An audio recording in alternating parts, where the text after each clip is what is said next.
First of all congrats. Hi ma'am, ఎలా ఉన్నారు? Last time reel నేను షేర్ చేశాను, అలాంటి ఒక రీల్ చేశారు మీరు. Thank you so much. Okay madam, అంటే first of all congrats madam, teaser చాలా బాగుంది. Thank you. అంటే మీరు లైఫ్ లో ఇప్పుడు బాగా భయపడే సీన్ ఏదైనా ఉందా మేడం? ఇలాంటి ఫియర్ సినిమా చూసిన తర్వాత కాదు, చూడక ముందు రియల్ లైఫ్ లో మీరు బాగా చాలా భయపడుతున్నాను. చాలా చాలా చాలా.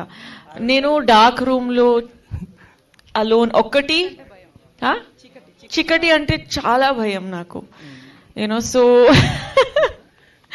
that's why I was able to do all the fear expressions very well, because నాకు అలాంటి ఒక క్యారెక్టర్, నేను చాలా భయపడుతున్నాను. దెయ్యం అంటే భయం, డార్క్నెస్ అంటే భయం, అలోన్ ఒకటి స్టే చేయాలంటే భయం. హరిత గారి అంటే భయం లేదు, నేను భయపట్టేశాను హరిత గారికి. అలాంటప్పుడు ఈ మూవీలో ఏదైనా భయపడే సిచ్యువేషన్ ఏదైనా వచ్చిందమ్మా? Every scene I'm getting scared almost. Okay, thank you. And last time మీరు ఏం చెప్పారు? రోజ్ అంటే మీరు రోజ్ సంథింగ్ చేశారు. టుడే రోజ్ లాగా, అందుకే వచ్చేసాను రోజ్ లాగా. Okay ma'am, thank you. Hi అండి వేదిక గారు. యాక్చువల్గా టీం అందరికీ